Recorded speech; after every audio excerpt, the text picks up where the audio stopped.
Well, the CBCS versus Mark Wilson and West Stephan case seems to have more twists and turns than an M. Night Shyamalan movie. And apparently the only trade secret that Beckett actually has is that they don't like computers. Ladies and gentlemen, welcome back to another video with Swagahas.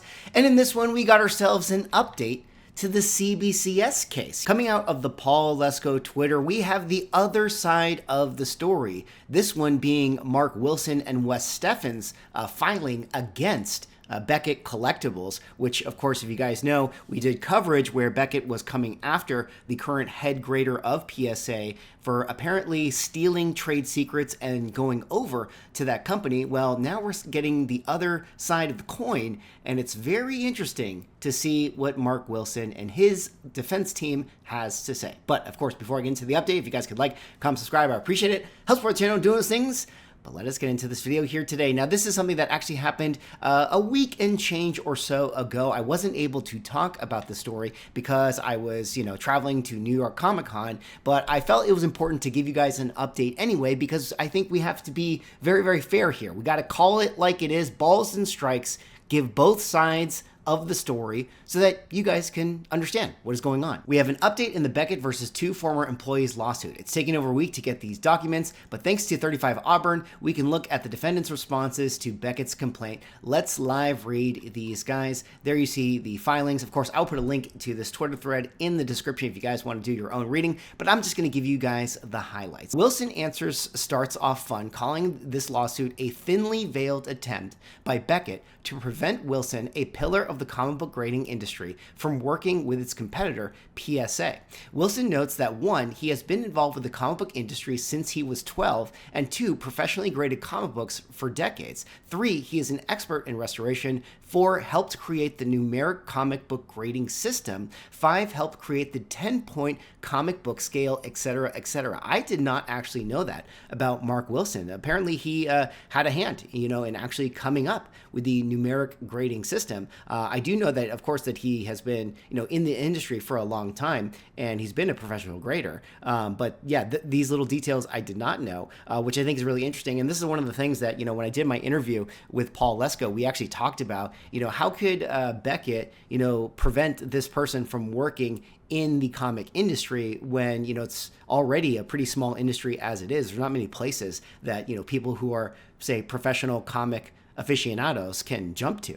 There's only so many companies that you can kind of skip around to. So how could they prevent employees from going from one place to another? And Paul said that they can't in some ways, but at the same time, the trade secret thing was a big deal. But I think with Wilson laying out the case here that he's been in this industry for a long time, I think that that's probably a strong opening for him. So he's been around a bit and is an expert. However, he only graded comic books with Beckett for less than 2 years, and most importantly, there's no non-compete agreement between Beckett and Wilson. So there's the no non-compete. Wilson notes that Beckett's anti-competitive behavior, in other words, this lawsuit, is based on Wilson allegedly stealing Beckett trade secrets on subgrades. Yet Wilson notes that Beckett has not even developed a formula for subgrades for comic books. Wow. If they haven't even developed it, they're saying that he stole subgrades and they don't even have the formula. Let me dig in here. Beckett disguises its anti-competitive behavior by claiming it is attempting to protect its subgrades, which is described as a unique grading system based on complex, detailed formula that features thousands of rows of data and complex algorithms. However, by Beckett's own admission, it has not even developed a formula for subgrades for comic books yet. Beckett has not yet applied subgrades to all collectible categories. Earlier this year, Beckett started developing subgrades for comic books, but to do so, Beckett needed to tailor its subgrade formula for application to comic books because the current subgrade formula does not contemplate factors specific to comic books. Beckett is not using a complex, detailed formula for subgrading comic books. Further, Wilson has no interest whatsoever in pursuing subgrades. Specifically, Wilson believes that subgrades are redundant. This is something that's really interesting because, I saw a lot of the comments on, previous videos that I did, covering this topic, and a lot of people were like, yeah, like, what's the big deal? Like, how could there actually be a complex formula for subgrades? I mean, what are we talking about here? Like, okay, your corners are a 9 and your page quality is a 7 and your colors are an 8. I mean, like, what kind of crazy algorithm are we actually doing here? I mean, maybe I'm wrong. Maybe there is a potential way to do, these crazy, subgrade algorithms. I mean, maybe the card side of it actually has it in the hobby, but at the same time, like, how complex could it actually be? Paul goes on to say, and that Beckett is not using a complex detailed formula for subgrading comic books. Yeah, we already discussed that. Regardless, Wilson has no interest whatsoever in using subgrades at PSA or anywhere, as he believes they are redundant. And that's kind of an interesting thing, for them to say. It's like, yeah, there was a lot of speculation that, PSA was maybe going to be stealing this formula. But I asked Paul, when we had the conversation, like, how do we actually know that we're going to get to that point? Like, yeah, and Paul's, point was, well, CBCS can just file, or Beckett can just file this lawsuit because it looks bad. And that's true. Like, it looks like here you have this guy who's a former employee. Now he's going to PSA. He could be taking subgrades over there. But at the same time, there's no actual proof that they're going to do that. And a lot of people already said, like, with graders notes, subgrades at this point are kind of redundant. I mean, subgrades were cool because, they didn't actually have graders notes in sports cards. But now that you have graders notes, I mean, why do you really need to have, like, these, smaller numbers for, like we already said, your corners and your cover gloss and all that kind of stuff? I mean, you don't really need it if it's going to be in the graders notes. Although, if we're being honest, when have graders notes actually been comprehensive? You know what I mean? Ayo! All right, let's carry on. Wilson also notes that his current employer, which I guess is PSA, a Control F doesn't seem to find PSA or professional sports or word authenticators, made clear Wilson is not to disclose any trade secrets from his former employer. Wilson also trashes Beckett's investigations, and investigations is in irony quotes, which did not involve so much as a phone call to Wilson or his current employer. And Wilson alleges he didn't learn about any of this until the process server paid him a visit. Wilson alleges had Beckett just fucking called him, paraphrasing slightly, it would have learned that, one, Beckett did not give Wilson a computer to work from home, so as to result, Wilson commonly forwarded emails to personal account to work from home. Oh my God. He didn't even get a computer?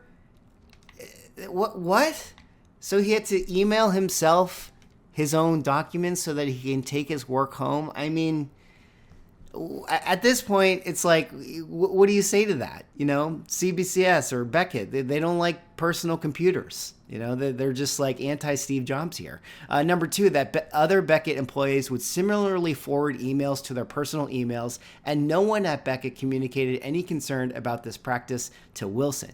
Number three, that Beckett did not do an exit interview with Wilson, nor ask him to delete, return any information, materials he might have. And four, Wilson has no interest in subgrades. I mean, that's pretty bad right there. Like, on the one hand, it's like, okay, like maybe you still shouldn't be emailing, yourself. Like it could just be that that's a company rule, but nobody really enforces it. I mean, that happens. It's kind of weird that, you don't get personal working computers, although I guess not every company is going to give personal working computers. So, maybe you don't have to take your work home with you as a grader. But we do know that Beckett likes to take their work home with them, when it comes to grading. Oh, God, Swag, you need to ease it. Okay, ease it up right here. All right. But at the same time, it's kind of interesting if this is like a common practice, at the company and everybody does it. And at the same time, like when they did an exit interview or, they didn't do an exit interview with Wilson, they didn't ask him to delete or return any information or scrub his stuff. Like,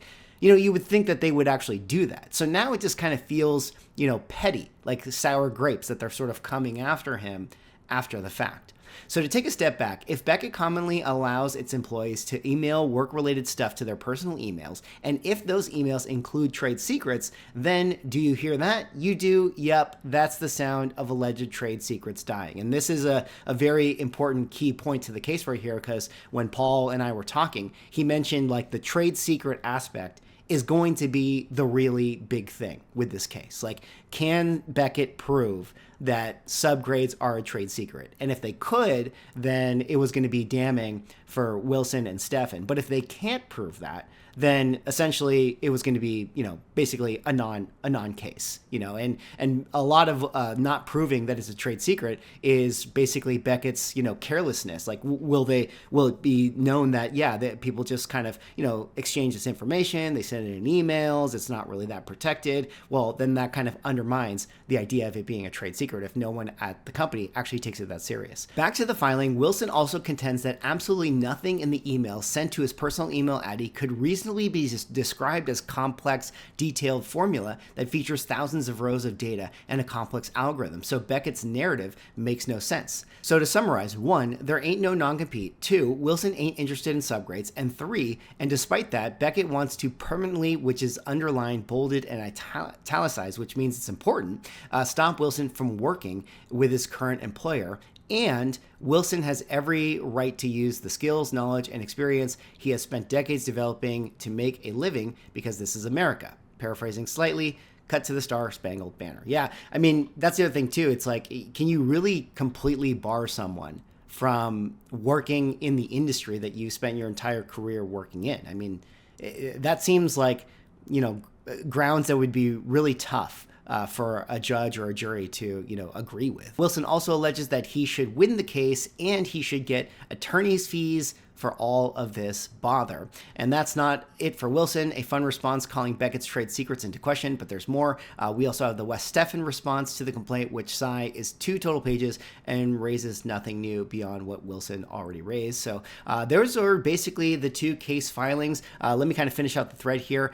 Paul says, and that's about it for the filings. As for what's next, we may get a response from Beckett defending some of the claims, and then hopefully the case will officially begin. I do think it's funny from the filings that Wilson's employer, who, again, I believe it's PSA, is not mentioned. Almost like PSA, don't put our names in your filing. And yeah, that's really interesting. I mean, again, one of the conversations I had with Paul Lesko was, with Mark Wilson being so closely related to PSA, like it sort of was interesting that PSA is not named in this lawsuit, but don't they have to play a role in this somehow? And Paul kind of speculated that, yeah, we would probably, further down the line, get CBCS, or excuse me, Beckett, to open up a case against PSA as well. But for now, they just weren't going there yet. So it's kind of interesting that, they're kind of, trying to attack Mark Wilson here, but at the same time, they don't want to go all in against PSA, because then all of a sudden, if they go against PSA, I mean, obviously that's going to be a lot of lawyer fees, all going on at the same time. So very interesting hearing the other side of this case so far. What do you guys think about this overall? I will note that, Mark Wilson was in attendance at NYCC at the PSA booth. And not only was he at the show and at the booth, I mean, he was like the main person there. He was like, the ambassador for the comic book side of it, talking to people, showing them the current cases, talking about the current labels and grading system that they actually have going out there. PSA did in fact have a couple comics that were actually graded, whereas, previously at San Diego Comic-Con, they just had, example slabs for the Kith collab. So they actually had that stuff, and he was talking about some of those grades and talking about, some of the comic books and all that stuff. So they weren't afraid to roll him out there. They weren't afraid to have him, quote unquote, come into work that day and do so on, the grand stage that is New York Comic-Con. And I think that answers the question of whether or not they are going to, have to go in a different direction for the head grader. It seems like they're on Mark Wilson's side with this. And it seems like, seeing Mark Wilson's side of it, it does sort of feel like Beckett's entire case here is a bunch of sour grapes that they lost him as an employee. Anyways, that's all for this video. That was me giving an update to the current case of Beckett versus its 2 former employees. Very interesting stuff. Shout out to Paul Lesko for always breaking it down and, explaining this stuff in sort of the layman terms. Let me know what you guys think. What do you guys think about this case overall? Anyways, that's all for this video. Let me know what you guys think. Like, comment, subscribe. See you all in the next one.